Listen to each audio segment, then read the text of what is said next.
How to activate a snack party theme on Facebook Messenger.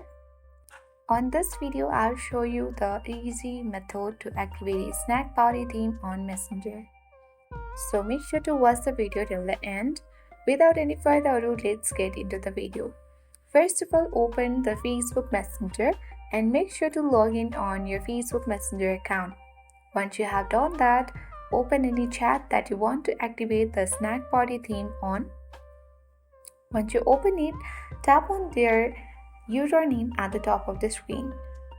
Once you open it, as you can see under customization, the theme option, you have to select it, and as of now, it has been set to default. So in order to activate the snack party theme, you need to simply scroll all the way down and search for a snack party theme. As you can see on this fourth row, first option only, you will see the option of snack party, which is next to Mother's Day. Simply to activate it, you need to tap on snack party and tap on select button.